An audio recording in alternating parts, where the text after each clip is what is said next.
Okay, so let's get started. Everyone, welcome to the Theoretical and Computational Biophysics group. It's my great pleasure to host electronically Dr. Guo Wei Wei from Michigan State University, Department of Math. By way of introduction, Dr. Wei received his PhD degree from British Columbia in 1996. And then he did a postdoc in the University of Houston. And then after that, he joined the faculty at National University of Singapore. And he was fast-tracked to the associate professor in 2001 after only 3 years. And then a year later, he came back over Atlantic Ocean, and actually he joined the Michigan State University in 2002, where he is an MSU Foundation Professor of Mathematics with a courtesy appointment in electrical computer engineering, as well as biochemistry and molecular biology. So he has an impressive resume. So I was just reading that he has multiple consultancy positions with Pfizer, Bristol Myers Squibb, NVIDIA. He has founded multiple companies, founder of machine learning consultancy, and founder of mathematical molecular biology initiatives. And in terms of funding, he has completed 41 grants, and he has currently 10 grants totaling to $11 million, and pending 2 more grants with sum of $5 million. He has published almost 300 papers with more than 17,000 citations, and he has a long list of national and international awards that I don't want to bother everyone and steal his time of the seminar. So he, in terms of research, he is interested in mathematical application of mathematics to biosciences, deep learning, and drug discovery, as well as computational geometry, topology, and graph. He has served on multiple editorial boards. In fact, actually, we are together serving on the editorial board of Journal of JCIM that many of you know.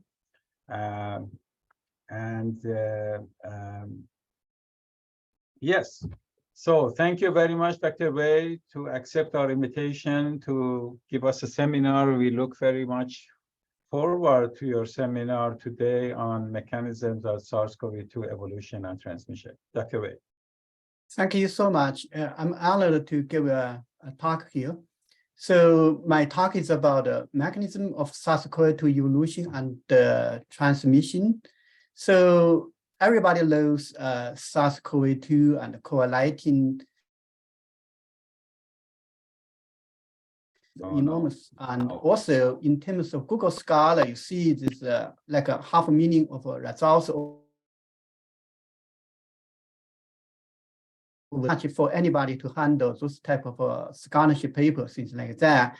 But still, there's a question that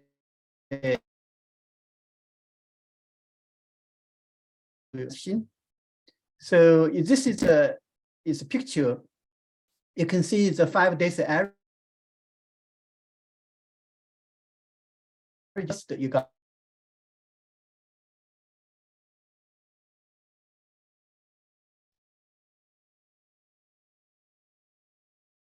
okay, Dr. Wei, we lost your full screen. Right, I needed to get it back. Okay, sure. Yeah, it's okay now. Yeah. Yes. So now we see your slide on the statistical properties. Right. So this is the case of alpha, beta, gamma, delta, and then Omicron BA.2, BA.4, BA.5. There are peaks over there. So still, what is going to happen in the future? This is something we predict over there. Some BA.2.72, something like that. Yeah. So how can we do such a prediction? This is a mutation track. It's something we do the genome typing from over 3 million genomes formation, and then we found out something like 29 single mutations on the scenes. So this is the genome is also the size also 29. So basically each position, each gene nucleotide over there on average have one mutation. But what is the height of this dot, for example? This means this is a natural log scale. This means the frequency, how many times we detect such a mutation at this position. That's what it means. So there are something here, there are high frequency mutations. Those part is a low frequency mutations. So that's what it's about. And it's also annotated into different like spike protein or other different N protein, different place, right? So you can see this is a tremendous amount of mutations over there. So how to make sense out of this mutation? So this is a question we try to ask. So in terms of mechanism of mutation, it's basically everybody thinks it's a mutation. Is immediately people think about is random genetic shift, and certainly mutations can be present in the replication, transcription, translation, recombination, and also this virus particularly it has a poor reading mechanism, so it's a very smart virus. So that's also cause additional mutation at an organelle scale. So there's a recombination and also host the gene editing. So those are the mechanism. And the molecular scale, host organelle scale, you can think in terms of population scale. The population scale, we have a natural selection. So we have so many different mechanisms. And then the question is, which one is the dominant one? So which one is most important? So we try to answer such a question. So to answer such a question, we can look at the life cycle of SARS-CoV-2. So those are this is a virus. So you can see there are some structure protein like spike protein, N protein, E protein, membrane protein, and then you get some type of genome inside. And this is a human cell. So this blue line is a human cell. And in the human cell, we got a receptor, ACE2. So this is a ACE2, and then this virus can go through the ACE2 and then fold into the inside the human cell and then unfold here, release virus, and then go through all kinds of other like replication, transcription, translation. And the final purpose of virus is to try to reassemble a virus particle. After reassemble the viral particle and then get outside and try to infect more cells, right? So this is how the life cycle. It's a very complicated situation. You can see that. And also, even more complicated version is some that it goes through the MTPP, PRSS. This is the other like mammalian surface protein. So they interact with that one. So how to make sense out of this complicated process? This is a lot of detail we actually don't know. It's a lot of clear. So this is our approach. Our approach is to try to look at how the virus get inside the human cell. So that's the interaction through the spike protein and the ACE2. So this interaction, we think that's very important. Nowadays, this is commonly accepted because you look at the CDC website or WHO website, they talk about those type of like a receptor-binding domain interaction with ACE2. But when we work on this in the early 2020, a few people believe us. They don't think that this is a very important thing over there. So this is a paper we published actually in the early 2020. So we actually, in this paper, what we did is we did quite a few things. The first thing was actually among those in the spike protein, the interaction interface with the human ACE2, we actually found out there are a few positions on the spike protein, like 452 and 501. We wrote over there, say, have a high chance to mutate into significantly more infectious correlating strain. So this is something we did long before those positions are become apparently important in the SARS-CoV-2 variants. So this is what is we know now, you see. So 455 and 501, those two positions on the spike protein on the RBD, actually is solely one in the alpha. Alpha is really just a 501, and then in the beta you got 501 and two others, and the gamma 501, delta have 455, and epsilon have a 455, and then you have a theta 501, so on and so forth until you see recent Omicron. Omicron also have 501, and then Omicron BA.2 it also have a 455. You see, so the two particular sites we predicted long before these things happen actually found out to be some of the most important sites for those variants. So this is something we did in the early of 2020, and everything I mentioned here is so for example, like alpha happened in the December of 2020. So you can see this our prediction actually get it correct for this part. And actually, we also did one more thing in the same paper. We actually hypothesize. We do the genome typing of something 15,000 of genomes. So from there, we look at it, RBD mutations. We classify into two types. One is say those mutations make virus more infectious. What does that mean? It means it makes the binding free energy of the ACE2 and the RBD make the energy actually absolute value is lower, but absolute value is higher. So to make it as bind to more tied together. We put those type of mutation into realize, and then blue ones are the ones the mutation make those binding energy actually decreasing. So in terms of absolute value, actually is increase, something like that. So in those cases, we see those are the ones that make virus more infectious, right? And those mutations you see at that time, this is in the May or something 2020, and their frequency is higher. So that means in the population level, those mutations they make the virus more infectious. They are favored by natural selection. So we actually pinpoint the hypothesis that natural selection favors those mutations that enhance the viral transmission. So that's something we did based on the genome typing. And this mechanism nowadays become a common knowledge. Everybody is now, we know we have all kinds of different variants out there. And the major reason for those variants to happen is because they are actually enhance the binding of the ACE2 from a biophysical point of view, ACE2 and the spike protein, so RBD and ACE2.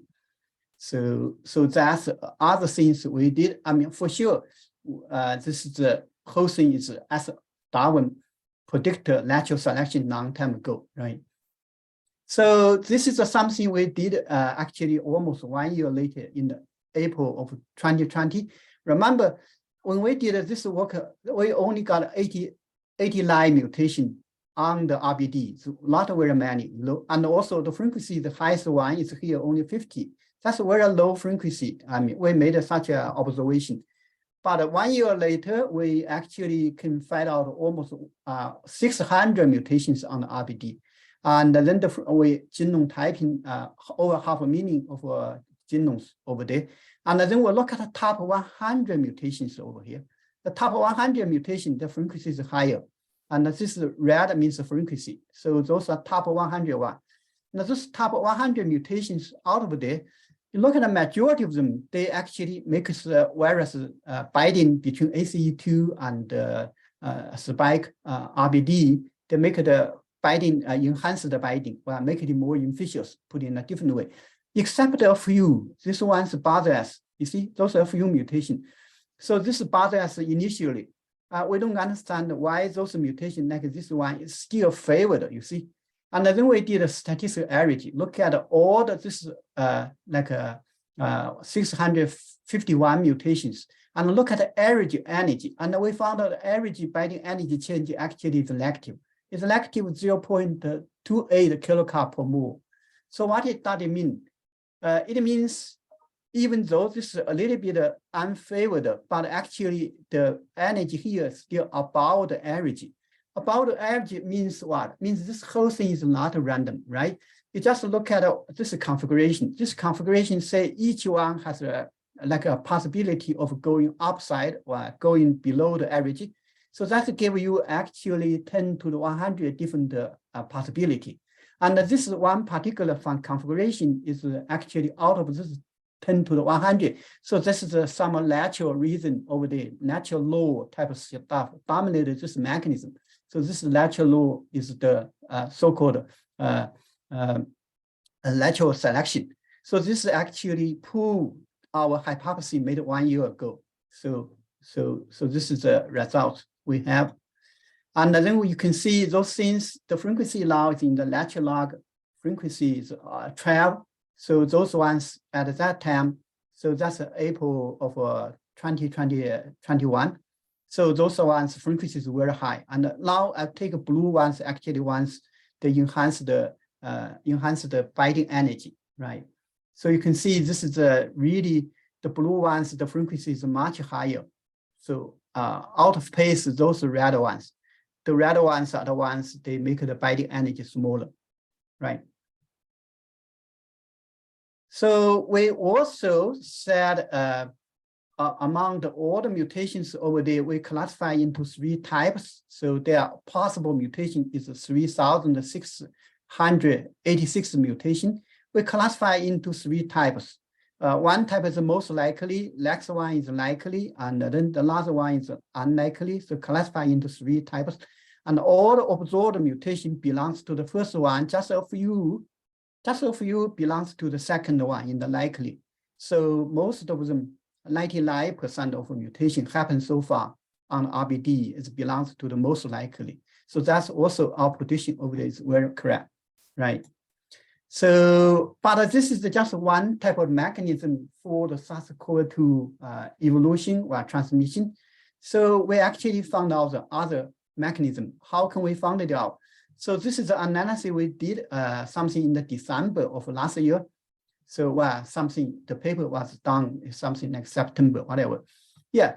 So we look at this top mutations. This is the top 50 mutation. Top 50, that means the frequency highest the 50 mutation on the RBD. We look at them. You can see some mutation like this one. This is like the one responsible for the delta. And then you can see the binding energy, binding free energy change is positive. So that means this is favored, is make the virus more transmissible. So this is favored. But also this frequency is very high because this is very red. And then there's a number here, 40. What it means?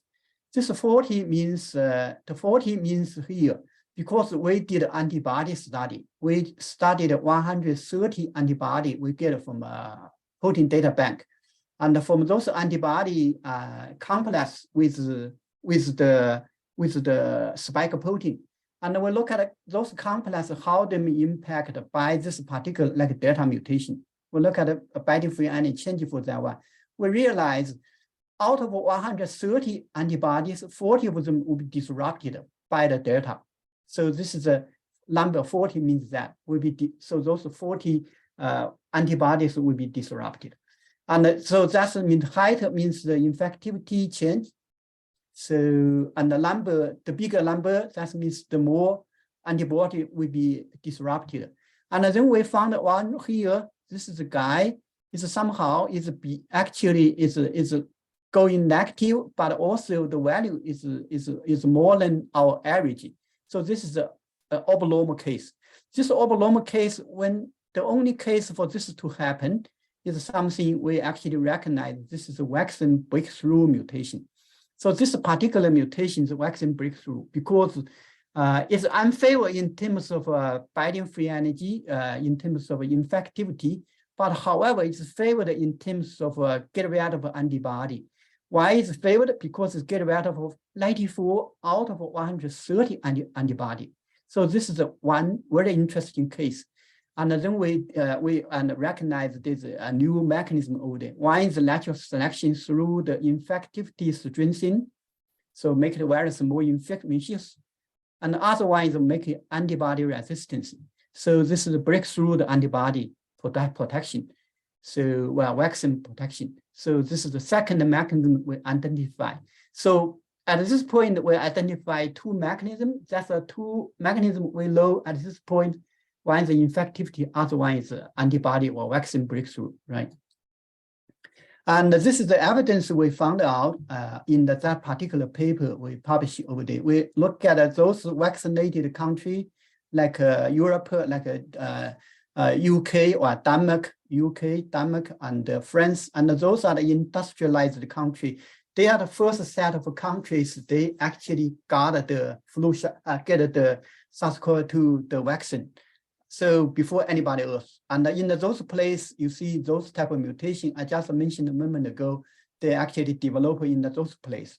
And then we associate this type of a particular mutation over there associated with vaccine breakthrough. That's how we did it. So in the quite early time in the last year, right? At this point, I mean, basically every country has a vaccine, so it's not easy to see this association. But at an earlier time, we actually found out this association is particularly very interesting. So this is a little bit of things about vaccine breakthrough. You see, this is our B cell and host cell AC2, and how antibodies are doing is because this is a SARS-CoV-2 spike protein. Antibody actually binds to this spike protein, so have a direct neutralization such that this spike protein cannot interact with human ACE2. So this is the mechanism, right? And then we study like at the earlier time we studied like 50 antibodies. So this is the RBD, and this is the ACE2. This is the competing antibody with ACE2 binds to the spike protein. You see those type of things. We study a lot of them from at this point we have a collector like almost 350. Earlier time we started 50, something like that. Yeah. So this is how we actually analyze. So this antibody, they compete with this ACE2, this color, and you see ACE2 here, and others compete with that, right? And there are some other things they are not directly compete with ACE2. You can see those ones. Those are the ones they are in the N-terminal, different mechanism. So, and we use the same way, try to study like Eli Lilly antibody. This is the one Eli Lilly antibody, and this is a spike protein interaction with over there. And then we look at particular mutations like this one. This is in the alpha, and right. And then how they disrupt certain, like this one. This is actually in the beta and the delta mutation variants over there. So E484K. So they actually disrupt this Eli Lilly antibody a lot. So that's how Eli Lilly antibody, you see. So at this point, it's disrupted like a 24 times, make it less effective 24 times, like this particular one, right? So this is a ACE2 in the beta and the gamma. They make it 56 times less effective. So this is the story actually in the March of 2020. FDA actually stopped use Eli Lilly, but when because what is because this one, but when in the September the Delta become very popular. Delta variants got like 451. You see 451. Actually, you can see Eli Lilly that doesn't impact Eli Lilly very much. So it's only 2.7 times. And then in the September, FDA actually reinstalled the Eli Lilly antibody. So all of those action over there is consistent with what we do with our position, right? And we also studied a lot of other different ones. So like Omicron. When Omicron come out, we actually found out it's 2.8 times as infectious as Delta.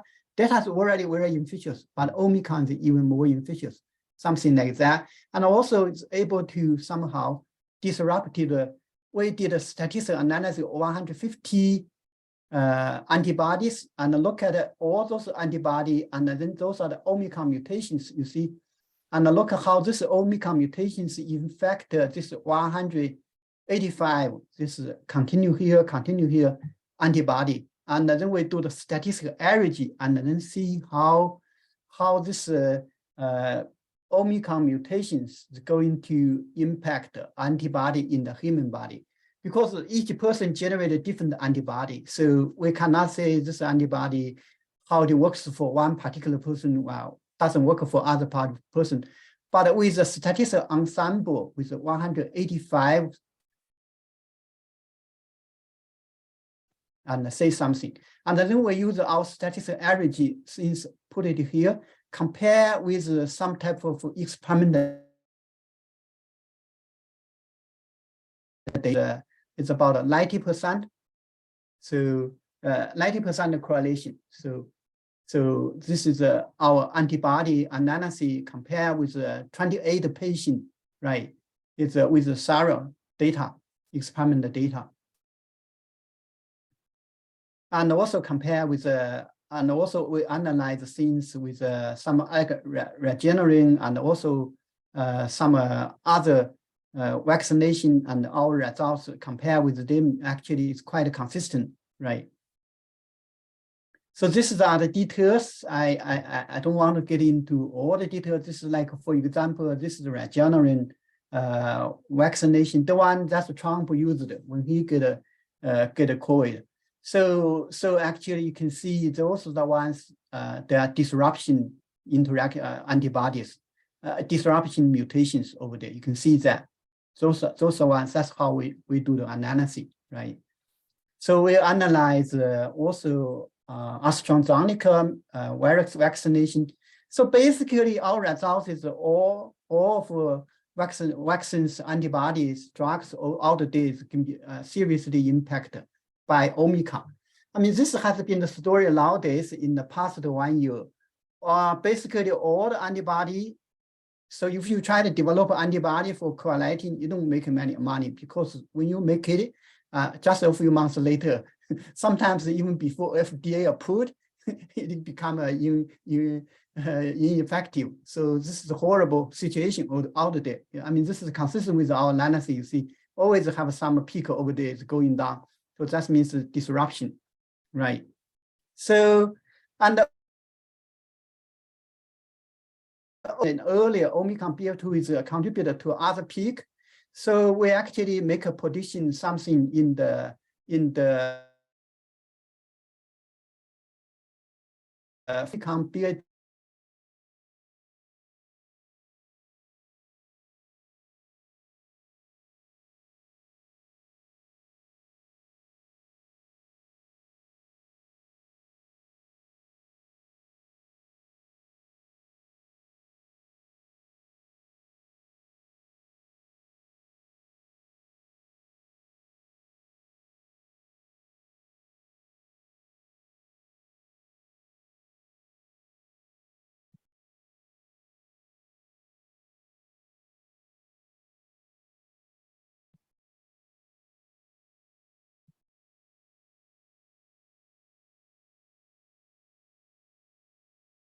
I cannot share.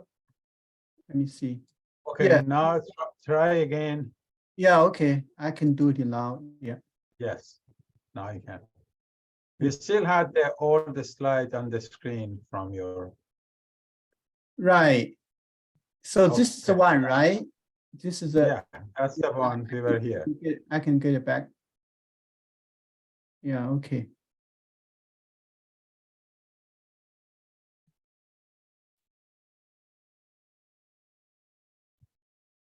So the title of our paper is say Omicron lacks dominating variant. So that's the title. Just in the we did such a prediction. So basically, it's a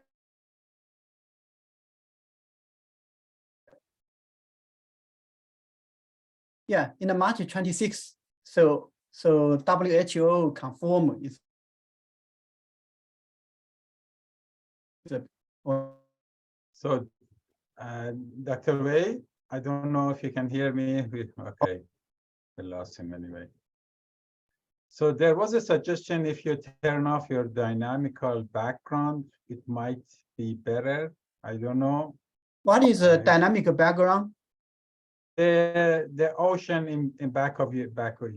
Oh, Yeah, I the see. virtual background in Zoom that will cost some system resource.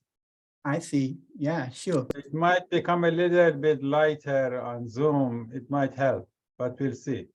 You can use maybe a static flat background or something. Yeah, like yeah, I will do that. that. Okay.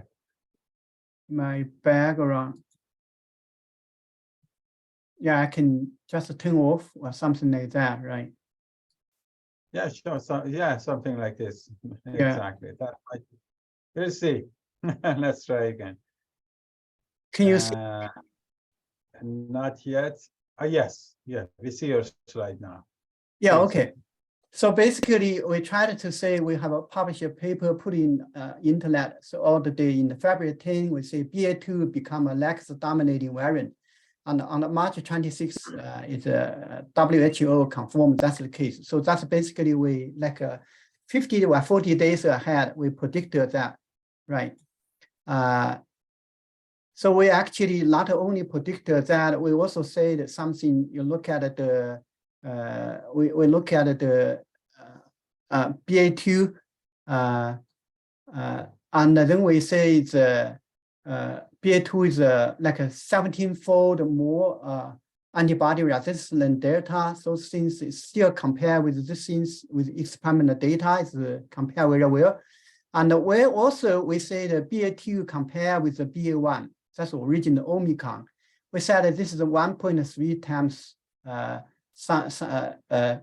more antibody resistant, something like that. And this experimental data, they show actually there's a group, they show over there, the exact, they say this is the BA1 and the BA2, the ratio is 1.3 times. So our prediction, we actually predicted earlier, we published, put our stuff earlier than what they did. And so the experimental results confirm what we do, right?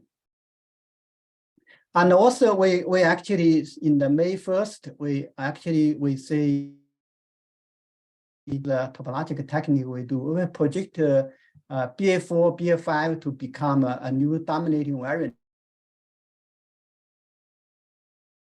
Later on, so in the early July, so we predict this BA2 and the BA4 become a new dominating variant, right? So quite a few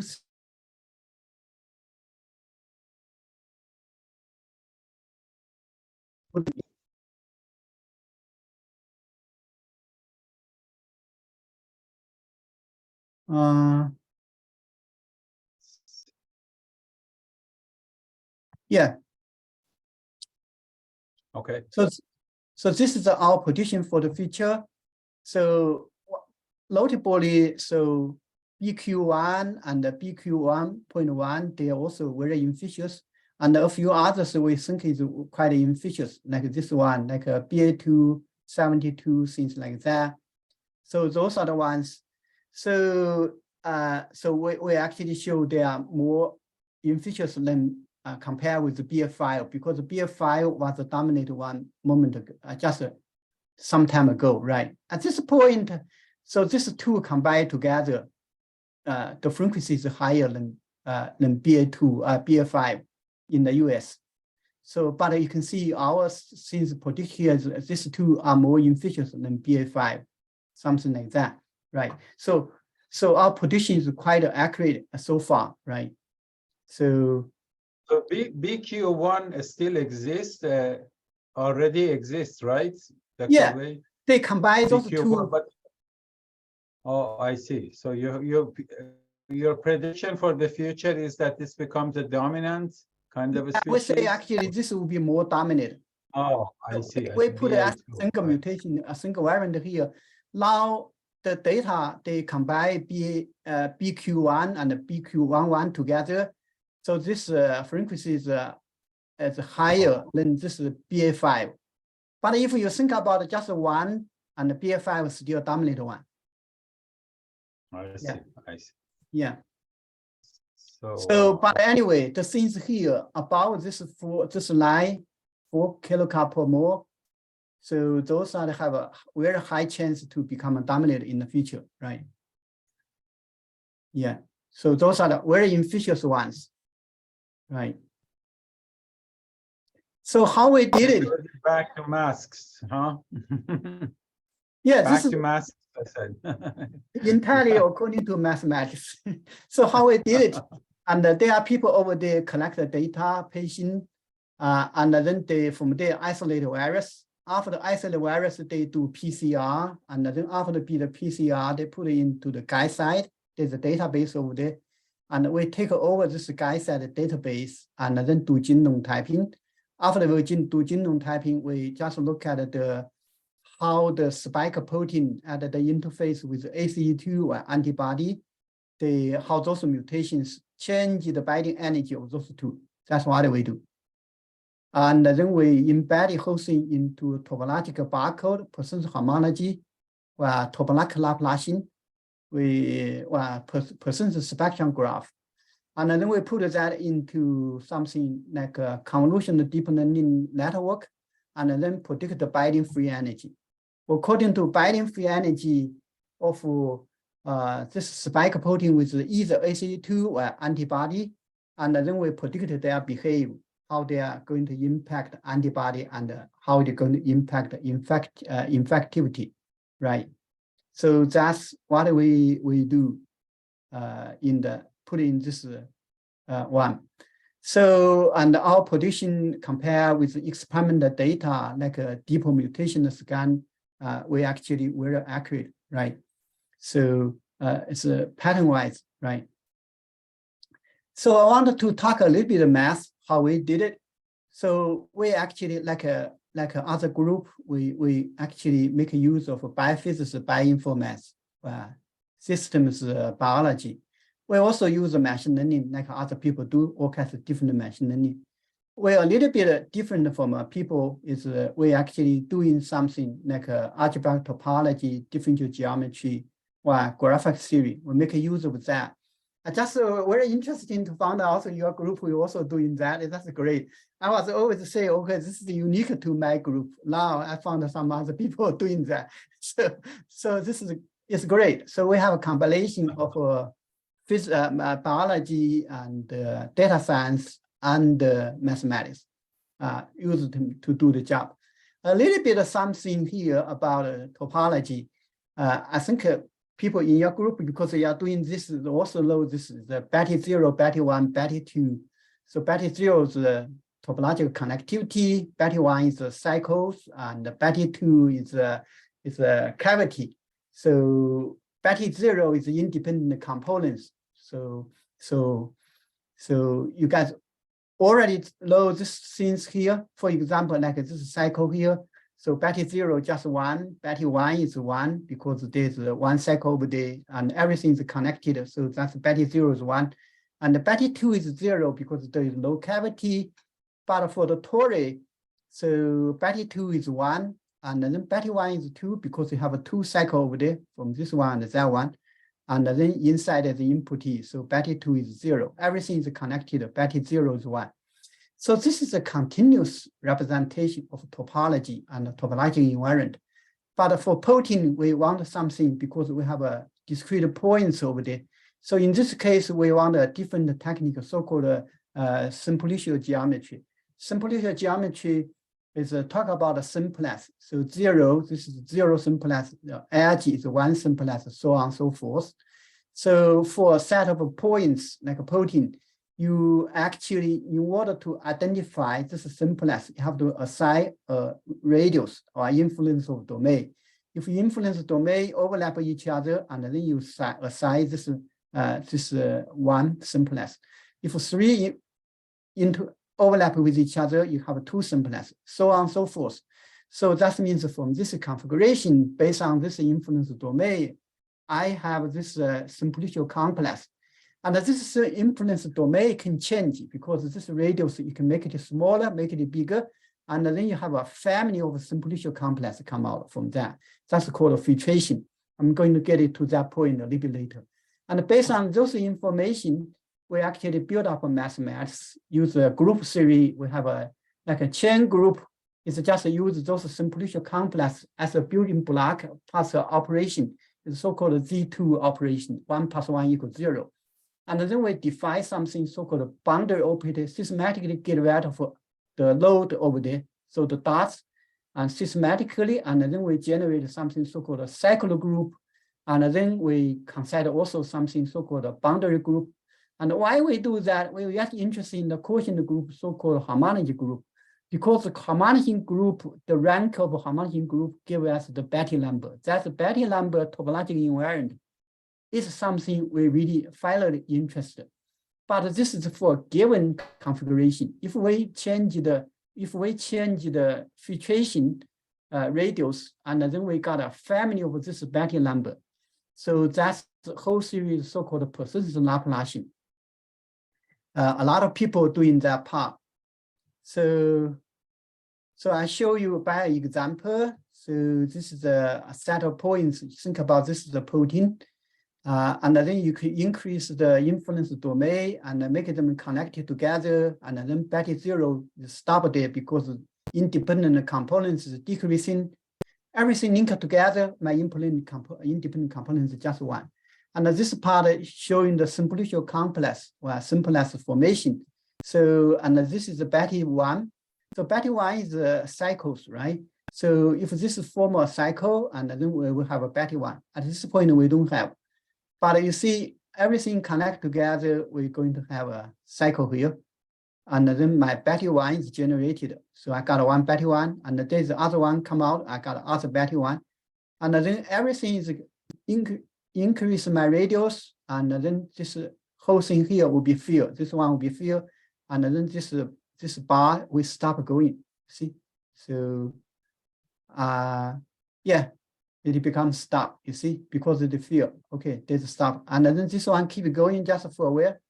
And then after everything is field, we have something so-called a topological fingerprint. So this topological fingerprint can be used for what? This topological fingerprint can be used for protein representation. So this is a C alpha compass in the alpha helix.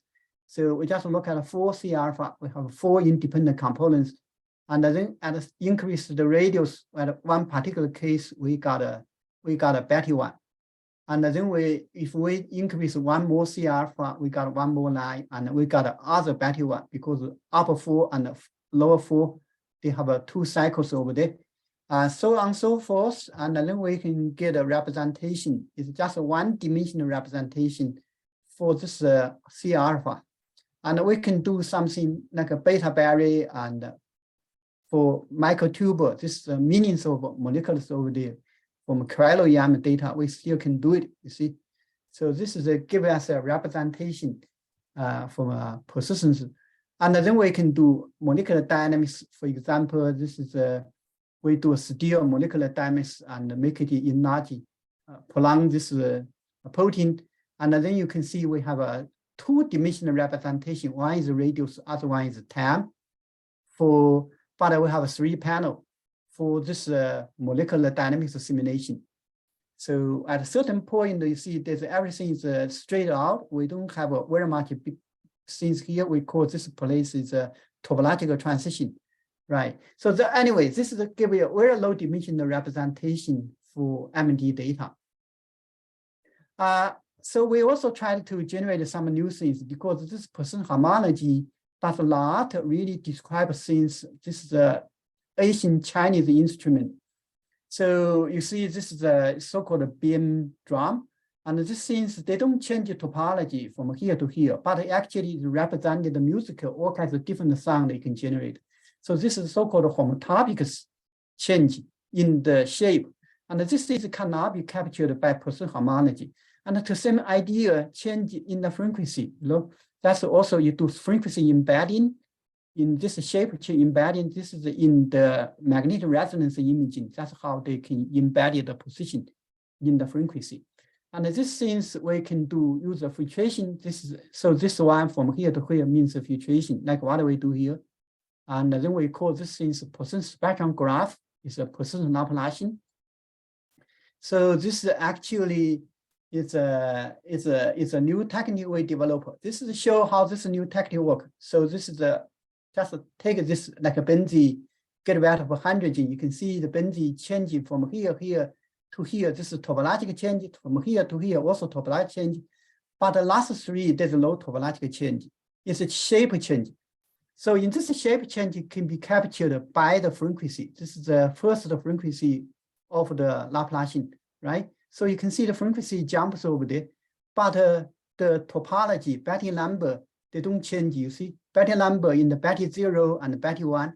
Betty 1 has a change here, also has a change from here to here. So that's the position to change. But later on, the Betty 1 does not change anymore, and the Betty 0 does not change more.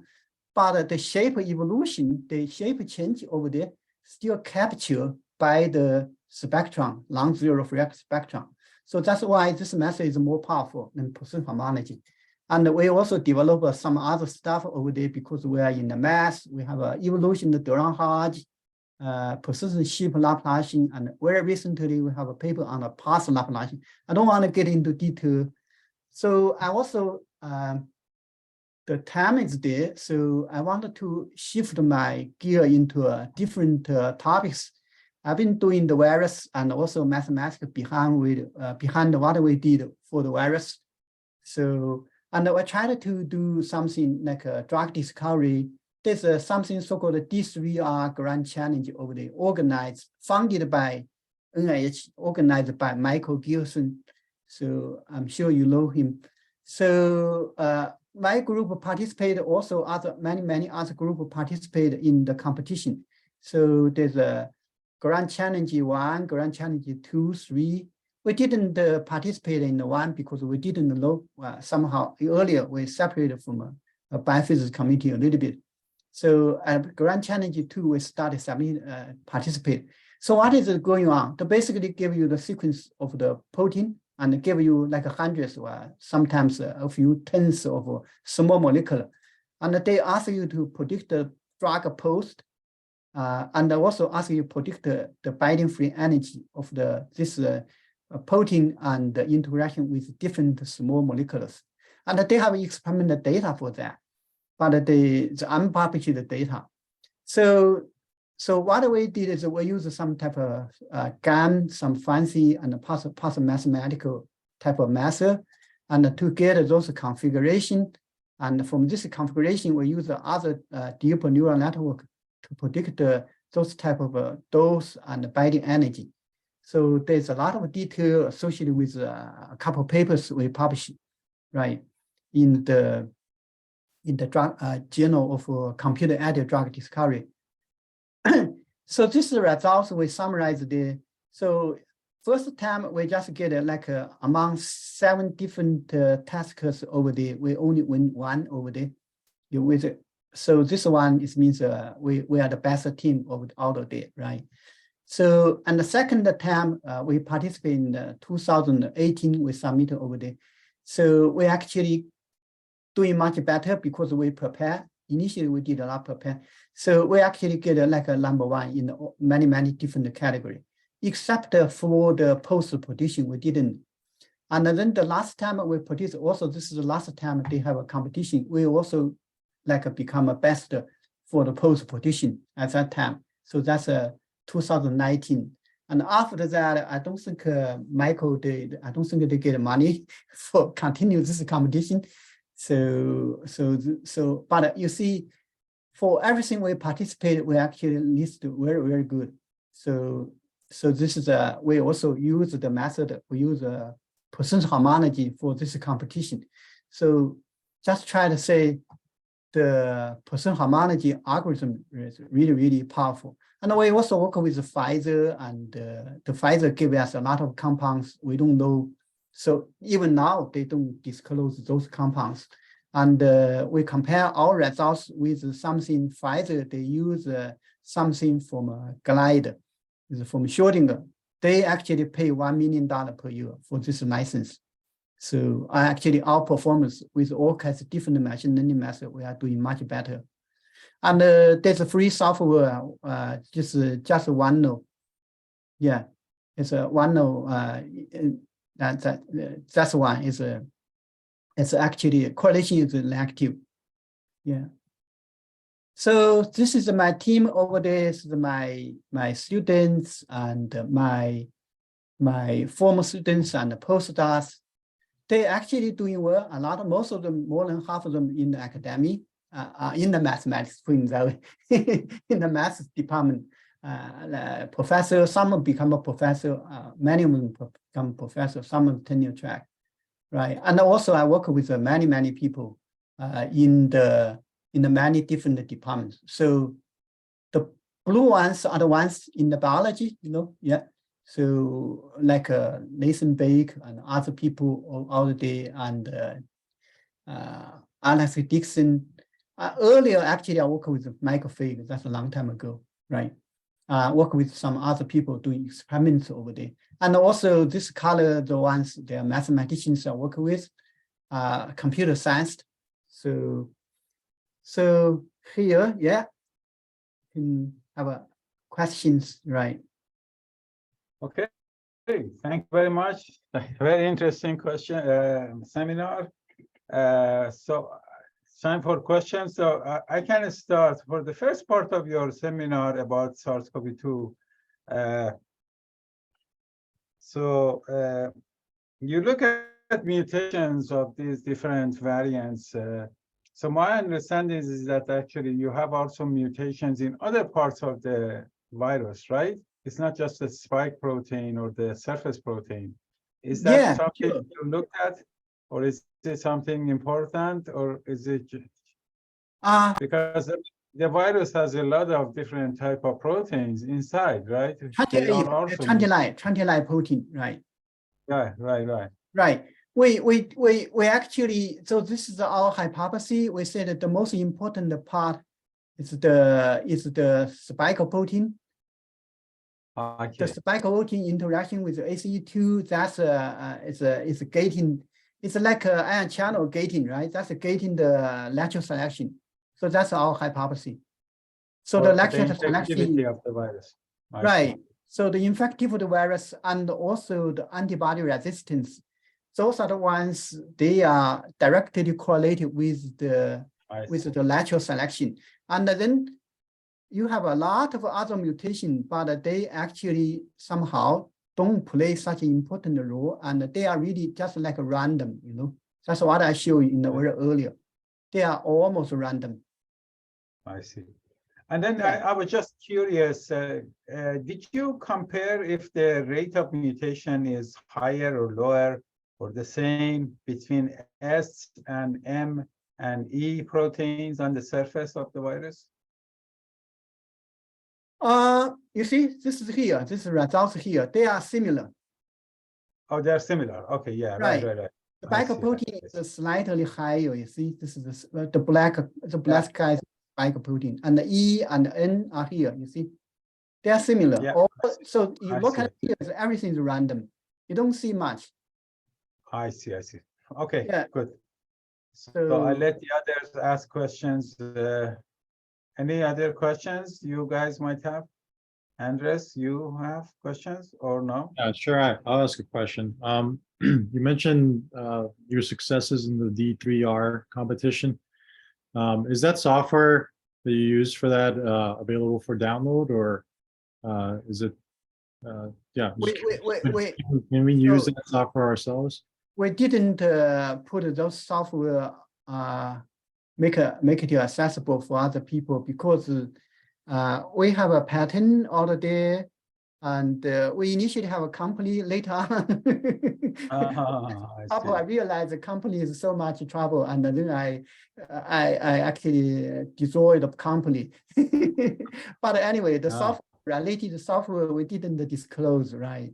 Yeah, in that competition, right?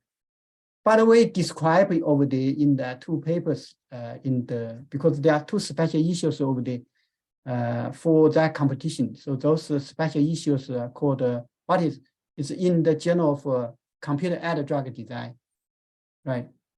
I see. We have a lot of description, but we didn't put the software outside because of company reason, right? I see.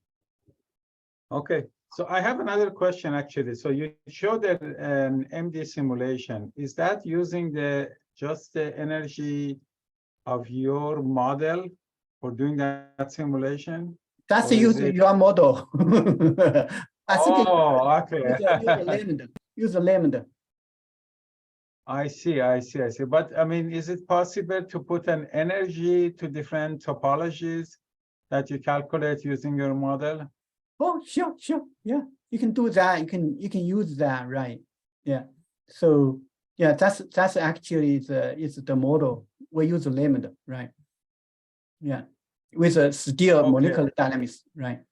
To generate. Yeah, but okay, I see. Yeah. Okay, I mean, I figured because you can assign lambda values to each different form, you can associate that to the kind of frequency or energy. Oh yeah. You can learn that energy from here, from this barcode. Let me see.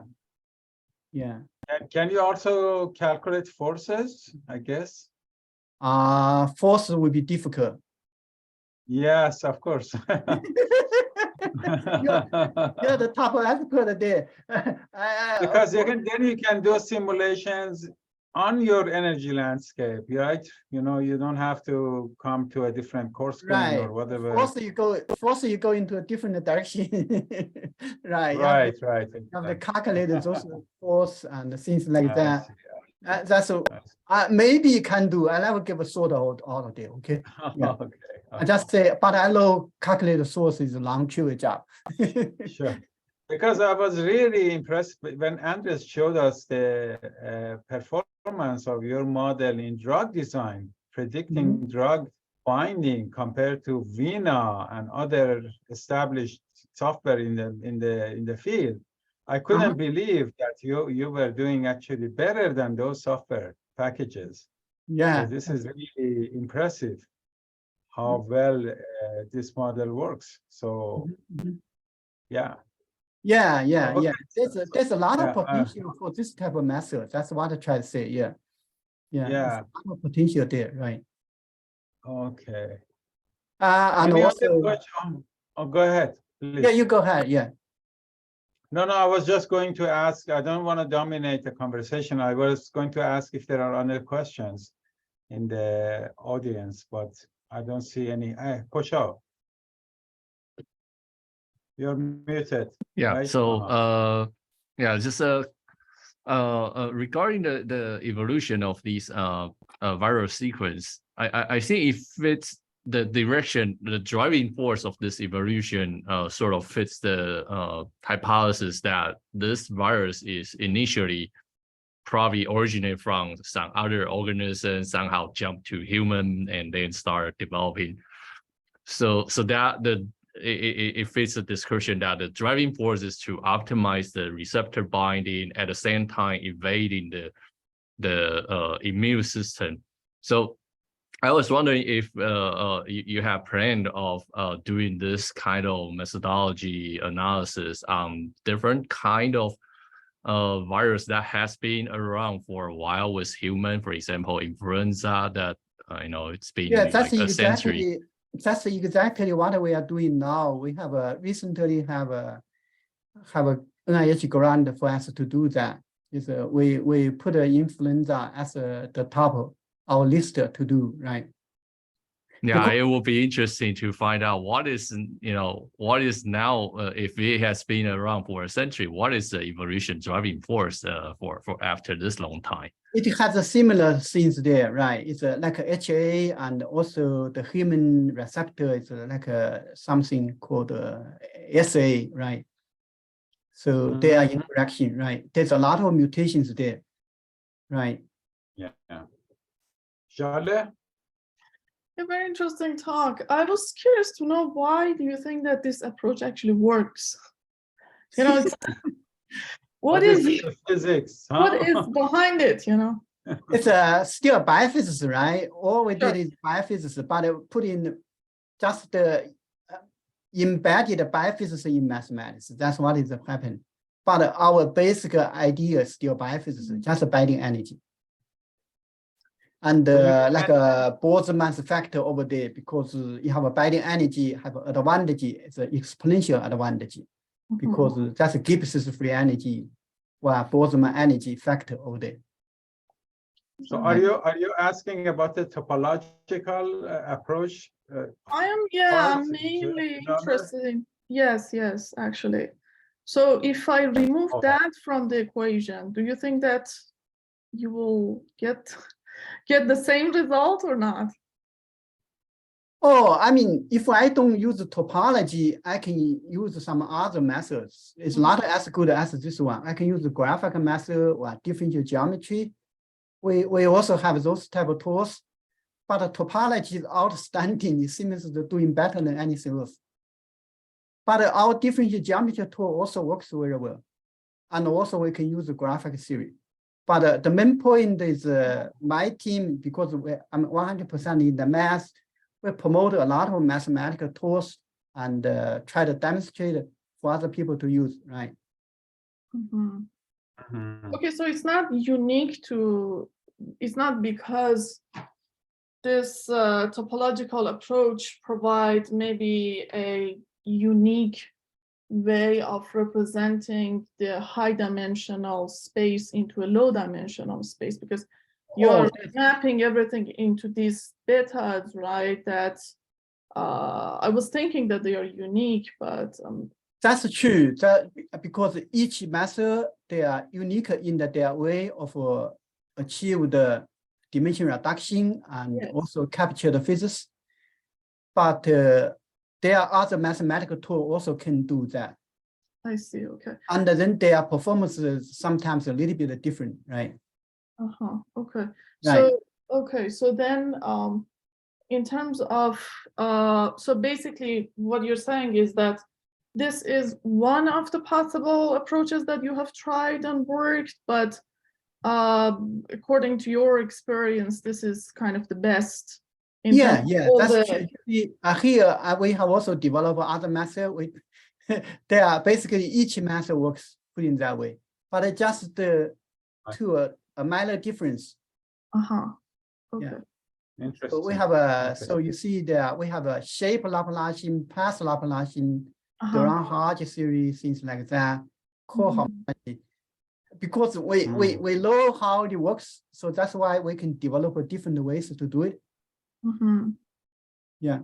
Okay, and one last question: is it possible to go back from there? For example, if I give you all the betas, beta 0 to beta 2 or higher dimensions, can you predict what was the structure initially? No, that's a high dimension to low dimension projection. You cannot go back. You don't have sufficient information, except in some special case, you got other constraint. Otherwise, in general, you don't go back. Okay.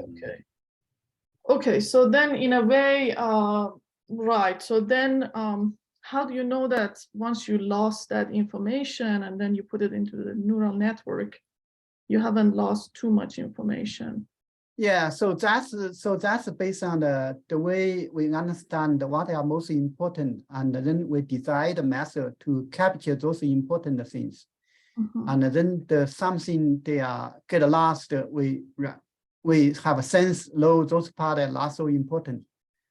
So that's things. Yeah, that's how it works, right? Okay, thank you. Okay, Taras, did you have a question? I see you have turned on the video. No? Okay. No, I just wanted to, thanks for the nice presentation, and I'm good. Thank you for asking. Very good.